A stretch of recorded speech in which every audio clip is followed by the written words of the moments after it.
আমি ইলিয়াসুর রহমান জেহাদি 12 বছর বয়সে মা হারাইছি যুবক। এইরকম মাদ্রাসায় আমিও পড়ছি।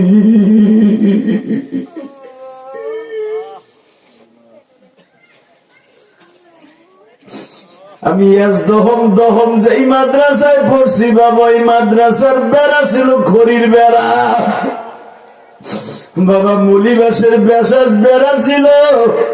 বৃষ্টির পানিতে বেড়া গুলা পয়সা অর্ধেক ভাঙ্গে গেছে। এই মাঘ মাসের শীতের মধ্যে এমন ভাবে বাতাস যুক্ত বাবা, বাতাসে পুরো খেতা বালিশ বরফের মতো ঠান্ডা হয়ে যাইত। গত বছর ওই মাদ্রাসায় মাহফিলে যায় দেখি 4 তলা বিল্ডিং বাবা। তখন কেঁদে কেঁদে বলছিলাম, মালিক রে, আমি ইলিয়াস এই রুমের মধ্যে শুইতাম, ওই রুমের মধ্যে একদিক দিয়ে কুত্তা বের হইতো, মাদ্রাসা বন্ধ হইলে আর একদিক দিয়ে বের হইতো। এমন বেড়া ভাঙ্গা, ওইখান দিয়ে শীতকালে বাতাস ঢুকে বাবা সব কালায় যাইতাম। আহারে বিল্ডিং দেখে আমি আধা ঘন্টা কামছি বাবা। ইলিয়াস যে এই মাদ্রাসায় থাকা অবস্থায় তো তোর মা চলে গেছে। বাজার এমন একটা চাদর আমার মা আমারে দিছিল ইলিয়াস রে, এই চাদরটা গায়ে দিয়া পরিস বাবা। বাবা ওই চাদরটা আমি দাওরা পর্যন্ত মেসকার পর্যন্ত গায়ে দিয়া পরীক্ষার পড়া পড়তাম। যখন এই চাদরটা টেরাং থেকে বাইর করে পড়তাম, মনে করতাম আমার মা বুঝি আমার পেশায় দিছে।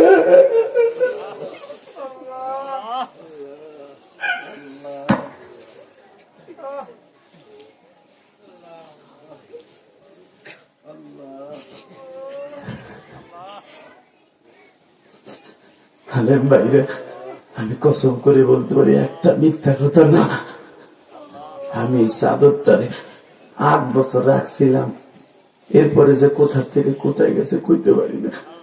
আমি এখনো যদি এই চাদরটা পাইতাম গো, যদি কারো কাছে থাকতো, আমি 1 লাখ টাকা দিয়ে কিনতাম। কারণ ওই চাদরের সুতার সাথে আমার মায়ের গিরাম আসতো বাবা।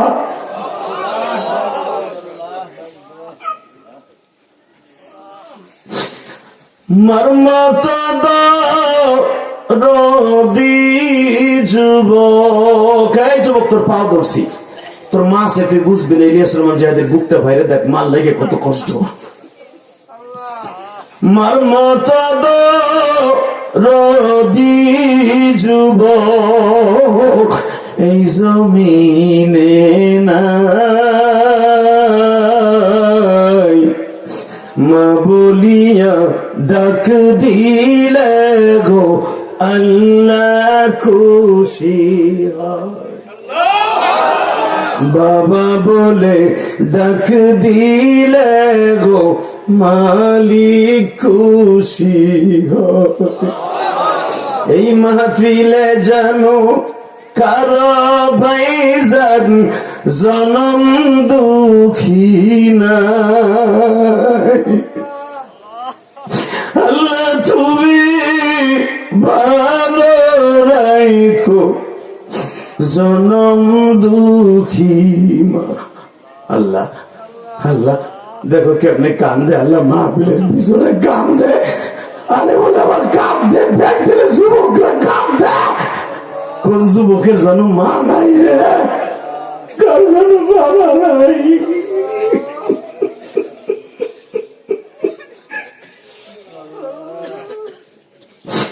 আল্লাহ তুমি না কইছো একটা দোয়াও শিখাই দিছো, রব্বির হামহুমা কামা রাব্বায়ানি সগীরা। এটা একমাত্র মা বাবার জন্য স্পেশালিস্ট আয়াত। এইটা দিয়ে যখনই ডাক দিবা মা বাবার কবরে যাব না, মা বাবার কবরে যাব না।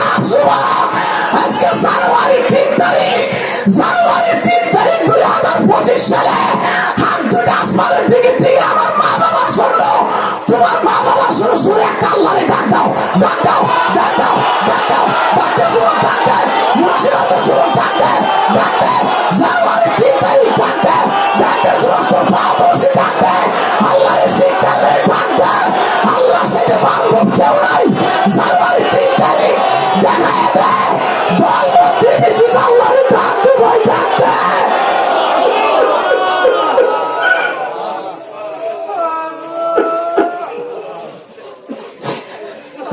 দেখো জানুয়ারির 3 তারিখ পাগলের মতো কান্দে, কার যেন জনম দুঃখিনী মা নাই গো মা।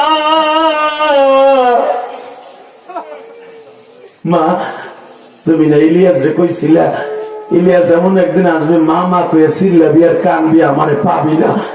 এখন মাদ্রাসায় যাইতে করে যাস না, একদিন আলেম ঠিকই হবে, কিন্তু সেদিন আমি মাথা ঘুম না।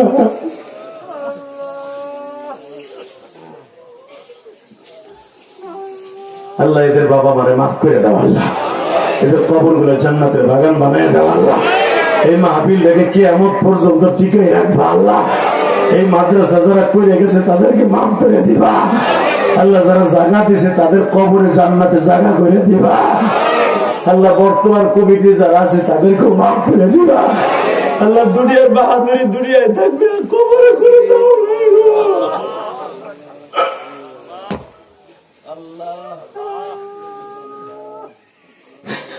আল্লাহ। দেখো ছোট বাচ্চার মতো যেন কান্দে, আল্লাহ এদের কেন মাপ দিবা না মালিক?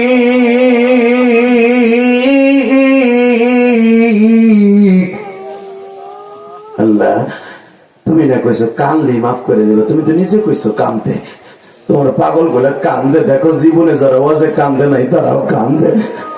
এই শীতের মৌসুমে আমার জনম দুঃখিনী মা আমার শীতের থেকে বাঁচার লেগে একটা চাদর কিনে দিছিল 15 টাকা দিয়া, সে কালো চাদরটা কই গেল জানি না, কিন্তু আমার মায়ের আমি এরকম টিসুর মতো পাতলা 5খানা কাপড় দিয়ে শোয়াইছি। মুন্সিগঞ্জের যুবক, এরকম পাতলা কাপড় দিয়ে তোমার বাপরে শোয়াইছো, যেই বাবা জীবনে ঠান্ডা মাটিতে তোমারে কোনোদিন রাখে নাই, সেই বাপরে ঠান্ডা মাটিতে শোয়াই রাখছো, তোমারও কিন্তু ঠান্ডা মাটিতে শোয়াই রাখবে। ওই মালিককে বন্ধু বানায় যাও।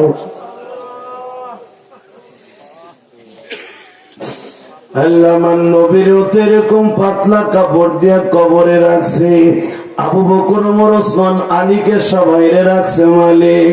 ও মালিক কেমন পাতলা কাপড় লই অন্ধকার কবরে থাকবো, যেইখানে আমার আব্বা শুয়ে আছে আমার মা শুয়ে আছে, আমি অন্ধকার কবরে শুভ। আল্লাহ ওই কবরের কথা চিন্তা করে যারা কান্দে এদের তুমি কবরে মাইরো না, এদের কবরটা জান্নাতের বাগান বানায় দিবা। এ কলিজার টুকরা যুবক ভাইরা রে, এবার তুমি চিল্লাবার কান্দাবার মালিককে দেখায়া দিবা, মালিক তোমার নবী যদি মৃত্যুর যন্ত্রণা এইভাবে কাঁপতে পারে, আমি কোথাকার কিনা। এখন চিল্লাবা আমার নবীর এই মাথা মোবারক মা আয়েশার বুকের সাথে লাগানো, উলামা ইকরাম আপনারা জানেন মা আয়েশা ছাড়া ওই রুমের মধ্যে আজরাইল আর জিবরাইল ছাড়া আর কেউ নাই। নবী ফাতেমার আগের থেকে বের করে দিছে, মা রে তুই বাইরে যা, মা তুই সহ্য করতে পারবি না, তুই যা। ফাতেমা কয় আব্বা সারা জীবন তুমি আমারে কাছে রাখলা, আজকে আমারে বাইরে করে দিতেছো। মা কেন দিচ্ছি জানো না, একটু পরে এমন একজন আমার ঘরে এখন ঢুকবে, তার অস্ত্র মস্ত্র লইয়া।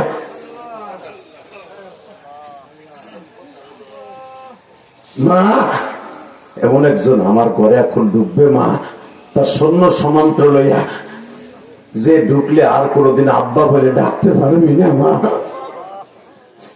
ফাতেমা বাবার কথা রাখছিলেন, আপনারা জানেন উলামা ইকরাম। ফাতেমার রুম আর আয়েশার রুম পাশাপাশি ছিলেন। ফাতেমার 5টা সন্তান যেই ঘরে জন্ম নিয়েছে, আল্লাহু আকবার বলেন। ফাতেমার ছেলে মেয়ে কয়টা আপনারা জানেন? কয়টা?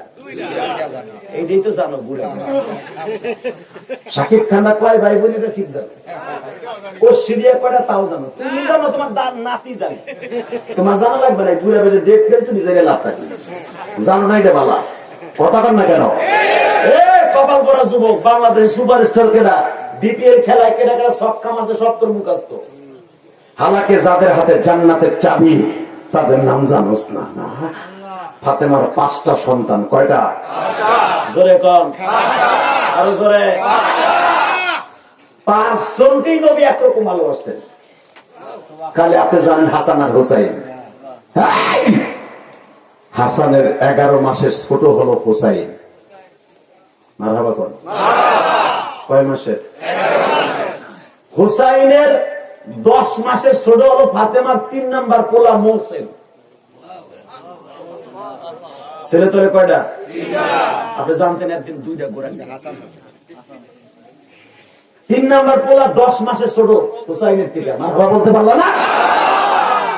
এর 9 মাসের ছোট হলো ফাতেমার প্রথম বড় মাইয়া জায়নাব।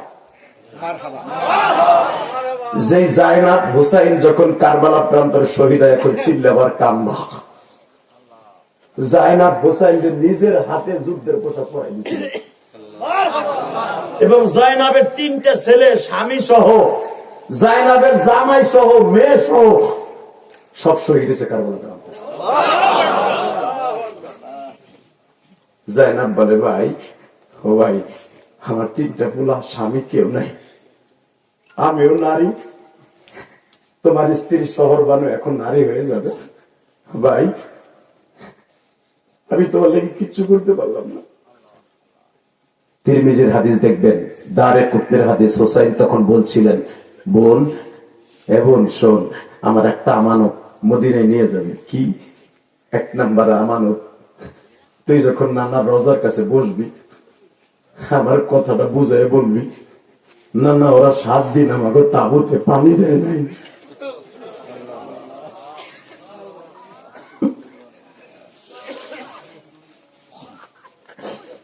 দুই নম্বরে কথাটা বলবি, না না আমার হুসাইন তোমারে সালাম দিছে। জায়নাব বলে, বাইরে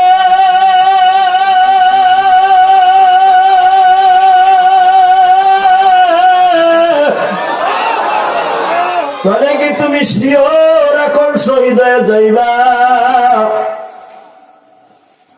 জাইনবের কপালে চুমা দিয়ে বলেছিলেন, হুসাইন বোন রে, আর একটা কথা শোন, আমার জয়নাল আবদিন 3টে ছেলের মধ্যে জয়নাল আবদিন শুধু আছে, এর থেকে নবীর বংশ কিয়ামত পর্যন্ত থাকবে। আহলে বায়াতের সীমা এই জয়নাল আবদিন থেকে দুনিয়ায় হয়তো থাকবে রে বোন, আমার জয়নালকে তুই রওজা পর্যন্ত লইয়া যাইস। আর একটা কথা বলে যাই রে বোন, মার কবরটা তো জান্নাতুল বাকি কবরস্থানে, মাকে তুই বুঝায় বলিস, মানে তোমার আদরের হুসাইন পানি ছাড়া শহীদ হয়েছে গো মা। আল্লাহ দেখো, নবীর কলিজার টুকরা দুলালের কথা শুনে যারা কান্দে, এদের চোখ দিয়ে একবার হলো নবীর দেখার সুযোগ দাও। আল হাসান ওয়াল হুসাইন সাইয়্যিদা শাবাবি আহলিল জান্নাহ, সমস্ত মানুষের জান্নাতের সভাপতি হাসান হুসাইন। আল্লাহু আকবার। ফাতেমার 3 নাম্বার ছেলেটা বেঁচে থাকে নাই বাবা, 4 জন ছেলে মেয়ে বেঁচে ছিল, জায়নাব আর রুকায়া। 5 নাম্বার সন্তানের নাম মেয়ে, তার নাম হলো রুকায়া বাবা। এই রুকায়াও মারা গেছে, মোহসেনও মারা গেছে, শুধু বেঁচে ছিল 3টা সন্তান, হাসান, হুসাইন, জায়নাব বাবা। মনে রাখতে হবে, হাসান হুসাইন এই জায়নাবরে এত ভালোবাসতেন, আমার নবী এত ভালোবাসতেন, এখন চিল্লাবার কান্দা। নবী জায়নাবরে এইভাবে কোলের মধ্যে রেখে ইমামতি করতেন। জোরে জোরে জোরে জোরে জোরে জোরে। কেন ইমামতি করতেন? হাদিসের তাও যদি দেখবেন, ফাতেমার সবকটা সন্তান একসাথে 3 জন দুধ খাইত।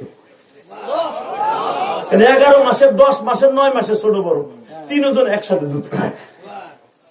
তো একটা 17 বছর বয়সে 5টা সন্তানের মা, কি মনে করলাম আমার দেশে 18 বছর নিচে তোমার বিয়েই দেয় না? কোথাও না কেন? 17 বছর বয়সে ফাতেমা 5টা সন্তানের জননী, 3টা বাচ্চা একসাথে দুধ খায়। আমার নবী দেখলেন আমার ফাতেমা শুকিয়ে কাঠ হয়ে গেছে, 3 জন একসাথে কান্দে দুধের জন্য। আমার এতিম নবী একবার হাসানরে কোলে নিয়ে আসতেন, এই আঙ্গুলটা গালের মধ্যে দিয়া হাসান চষতেন, 2 মিনিটের ভিতরে হাসানের পেটটা বেড়ে যেত। আবার হাসান এইখানে বসাইয়া হোসাইন গালের মধ্যে জিব্বাটা দিতেন, না না তোমার মারে কষ্ট দিই না, জিব্বা খাও। কয়েক মিনিটের ভিতরে পেটটা বেড়ে যেত। আবার মোহসেনকে আনতেন, দুই ভাইরে দিয়ে দিতেন, দুই ভাই ঘুমাইতো, মোহসেন করে থাকতো, আমার নবী আবার মোহসেনকে আদর করে ঘুম পড়াইতেন। ঠিক এই সিরিয়ালে হাসান দুধ ছেড়ে দিলেন, হুসাইন দুধ ছাড়লেন, আর তিনজন একসাথে দুধ খায়। তখন জয়নাবের পালা, জয়নাব কান্দে, সারাদিন দুধের জন্য কান্দে। তখন আমার নবী জয়নাবকে কোলে লইছে, আসরের রক্তের ইমামতির টাইমে এসে গেছে, জয়নাবকে মাটিতে থুইল কান্দে, আর নামাজের টাইম হয়ে গেছে, নবী চাদরের মধ্যে করে নামাজে খারাই গেছে। আসলে আপনাকে কষ্ট হয়ে গেছে। আল্লাহুম্মা আমিন। মনোযোগ করেন, আর হবে না। রব্বানা আতিনা ফিদ দুনিয়া হাসানাতাও ওয়া কিনা। না না না না, দাও না কেন? সাফায়ে কয় আমার না না না। আল্লাহু আকবার বলো তো। এই হাদিসের দ্বারা বোঝা যায় আমার নবী নাতিদেরকে কত ভালোবাসতেন। কি মনে করেন আপনি? এই নাতিদের করে করে আজকে হুসাইনদের যুদ্ধের পোশাক পরায় দেয়, বাইরে সুমা দিয়ে দেয়, কারণ এই জাইনাবের গালের মধ্যে আমার নবীর জিহ্বা কত হাজার বার দিছে জাইনাব নিজেও বলতে পারবে না। যখনই জাইনাবের ক্ষুধা, জাইনাব সবচেয়ে বেশি আদর হয়েছে, কারণ এই জাইনাব যখন নামাজে নবী নিজে নফল নামাজ পড়তেন, জাইনাব টানতো কোলের ভিতর লইয়া, নবী এক হাত দিয়ে বুকে দিতেন, আর এক হাত দিয়ে সিজদা দিতেন। জোরে জোরে জোরে জোরে। এই পাশে জানে কেরা কথা কয়, ওই লেডার একটু দেওয়া হতো, নলাডার একটু দেওয়া হতো, নলাডারে একটা কানের নিচে মার ওজন যেন মুন্সিগঞ্জের ঘুষি হয়। আল্লাহ হেফাজত করে, জোর করে আমিন। কষ্ট হইতেছে, আর মাত্র 10 মিনিট কথা শুনে। আরে ভাই, আধা 1.5 ঘন্টার উপর হয়ে গেছে, আপনি কি ভাবতেছেন? আরো চলবে চলবে চলবে। একটা শর্তে, যে উঠবে লুঙ্গি টেনে ধরবেন। রেডি? লিল্লাহি তাকবীর, লিল্লাহি তাকবীর।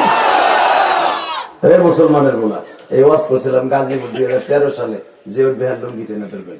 আমার এই চাচাদের মজা লাগতেছে, আপনাকে মজা লাগতেছে, ঠিক না?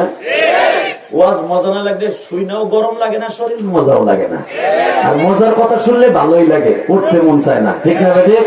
আর এইটাই হলো জান্নাতের 1 নাম্বার মজা।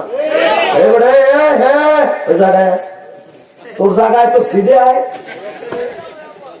আয় তোর জায়গায় আয়। মারহাবা করুন।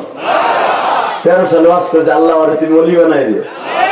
আমার কথাটা রাখছে, ও যদি ঠিকই মুন্সিগঞ্জের পোলা গা তেরা হইতো, আমার বাপ বিদেশ থাকি, তোমার কথা মুখে জানি না ওর বাপ কইছে, বুঝানে লেগে পেলাম। অনেক পোলা মানুষে দেখবেন ঘাট তেরা আছে না, নাকি আগে বলে আমার কেতায় না। যারা আলেমুল আমারে দেখবেন কেতাবে না, যারা আলেমুল আমারে পছন্দ করবে না, ওর জন্মের মধ্যে ভেজাল আছে। আমি কই নাই, আমার ইমাম আবু হানিফা হাদিস দিয়ে কি করে শোনেন। ইমাম আবু হানিফা রাহমাতুল্লাহ একদিন আসরের সময়, আসরের নামাজটা পড়ে মসজিদে নববী, না সরি, ওনার বাগদাদ শহরের কুফা নগরীর জাতীয় মসজিদের সামনে ছাত্রকে ক্লাস করে দাঁড়ায় আছে আসর নামাজের পরে। ইন্দিমি টাইমে দেহে পোলাপানে কাঠের বল আছে না, কাঠের বল, এই যে ক্রিকেট খেলে, এই বল তো আমরাও ছোটকালে খেলছি না, আমাকে বল ক্রিকেট খেলে নেই, আমরা খেলছি হলো চারা, সাতচারা, সাতচারা। তখন ক্রিকেট ছিল না, ঠিক না? বেটে খেলছেন না, বল দিয়া চারা ছুটাইছি, বিছাই খেলাইছি চারা। হ্যাঁ, ঠিক আবু হানিফার জামানায় এই খেলাটাই ছিল। তোরা চারা খেলতেছে, ইন্টিমিটেমে বল দেয় মন জোরে মারছে, আবু হানিফার কলেজে বসছে। সুনানি ইমাম আবু হানিফার মধ্যে ঘটনাটা আসছে, কাজে লাগবে উলামা ইকরাম। তো বলটা ইমাম আবু হানিফা এইভাবে চাদর নিচে ধরে হাতে নিয়ে খানায় দিছে, শত শত ছাত্র তার পিছনে। আল্লাহ রলির গায়ে এই যে আপনাকে মধুপুরে পিসাব, এ যদি হেনে আসে, তার ছাত্র আছে না, হেনে হুজুরের গায়ে যদি কেউ বল লাগায়, ওরা তো খাইয়া লাগবে, ঠিক না বেঠিক? আর এরকম মধুপুরে পিসাবে কোটি কোটি কোটি কোটি এক পালায় দিলে আবু হানিফার সমতুল্য হবে না। আবু হানিফা রাহমাতুল্লাহ ডাইরেক্ট তাবেঈ, উনি সাহাবীদের কাছ থেকে হাদিস দিয়েছে। উনি 8 জন সাহাবীকে দেখছে। আল্লাহু আকবার বলতে লাগলেন। এই মুসলমানের পোলা ইন্দিমি টাইমি আবু হানিফা কত বড় মুজাদ্দিদে জামান। আবু হানিফা রাহমাতুল্লাহ বলটা ধরে হাসতাছে। এখন যারা বল খেলতেছে, ওগো বল যখন তার গায়ে লাগছে, কেউ কেউ ভদ্রপোলামান আছে না? আজকে মরণ হয়েছে, আজকে আমরা মরবো, ওই বল আনতেও যাবো না, খেলতেও যাবো না, চল বাইতে যাই। ওই বল হুজুরের গায়ে লাগছে, আবার তা আমরা খেলবো, বল বুঝছি খেলে বেড়া, চল বাইতে যাই। হুজুরের গায়ে বল লাগছে, সবাই লজ্জা পাইতেছে, আরে কি করলাম, হুজুরের গায়ে বল মারলাম, হুজুরের গায়ে বল মারলাম, আল্লাহ রলির গায়ে বল মারলাম। একটা পোলা খুব সুন্দর চেহারা, বল লাগছে কি, আমি বললো নাউজুবিল্লাহ বলেন, উনিও কত খেলছে, উনিও কত ল্যাং ধরে চলছে, আমি বলটা লয়ে যাই, হুজুর বল দেন, হুজুরের দিকে চাই না, নিচের দিকে বল দেন। আবানি বাবু যদি না দেই দেবেন না, মানে আপনার হুজুর মানে বল দিয়ে আপনি কি দেবেন, বললেন বুড়া বসে অনেক। আবানি বাবু মুসকে হাইসে দিয়া বলটা হাতে দিয়া ইমাম মোহাম্মদ রে বলে, খবর লিয়ে দেখো ওর জন্মের মধ্যে ভেজাল আছে। ইমাম মোহাম্মদ তার পাশে দাঁড়ানো, যে ইমাম মোহাম্মদ আল্লাহর 100 বার স্বপ্নে দেখছে। যখনই হাদিস ইস্তেমবাদ করতে যাইতেন ইমাম আহমদ আর মোহাম্মদ সাথে সাথে চোখ বন্ধ করলেন, নবী আইসা হাদিসের রেফারেন্স দিয়ে যাইতেন যে হাদিসের সনদ এইভাবে এইভাবে এইভাবে। ইমাম মোহাম্মদের সামনে বলতেছে এটার জন্মে ভেজাল আছে, খবর লো। ইমাম মোহাম্মদের কাছে তো আরো কিছু লোক থাকে না, আপনাদের মানুষের কমিটির 13 লোক আছে না, চাকরি খায়, কোনো কিছু পায় না, গরম ভাত খাই আহে নাই, বোর কাছে পান্তা ভাতে এক ডিশ মাইরাইছে, বোর কাছে নাস্তা আছে, পান্তা ভাতের হামকি ধরাই দিছে, পান্তা ভাত খাইয়ে গরম দেয় মাদ্রাসায়, কথা বল না কেন, পান্তা ভাত খাইছো ঠান্ডা হয়ে বয়ে থাক না, বুড়াটা এত গরম করতে হয়, ও গরম জারো হুজুরের উপরে, ইমামের উপরে মইরা লয়, আমি থাকি মোরা লাগে মরা, আমি থাকি আলেমদের গালি দিয়ে মরণ ভালো হবে না জীবন, কথা বল না কেন। যারা আলেম ওলামাকে জেলখানায় ফেলাইয়া কুকুর বিড়ালের মতো ব্যবহার করছে, সে যে ধর্মেরই হোক যেই হোক, ওদের মরণ সুপুরুষ হিসাবে হতে পারে না, পারে না, পারে না। আমি বলি নাই, বিশ্বনবী বলেছে, মান আকরামা আলেমান কান্নামা আকরামানি, মান আহাব্বা আলেমান কান্নামা আহাব্বানি, কুন আলেমান ওয়া মুআল্লিমান ওয়া মুস্তামিনান ওয়া মুহিব্বান। আল্লাহু আকবার জোরে বলতে হবে। যে ব্যক্তি আলেমকে সম্মান করে সেজন্য আমি নবীর সম্মান করলো, জালেমের সাথে মুসাফা করে সেজন্য আমি নবীর সাথে মুসাফা করলো। আল্লাহ এখন আছে না নেই? ইমাম মোহাম্মদের এখন এই মাসলা জানার লেগে পাগল হয়ে গেছে, জন্মে ভেজাল কোন আমি না দেখে আমার ওস্তাদের ছাড়ব না। সব লোক মাতুব্বার গেটু মেটু স্ক্রু টাইট মাইট, এমন একজন নাতি যে এলাকার মোড়ল।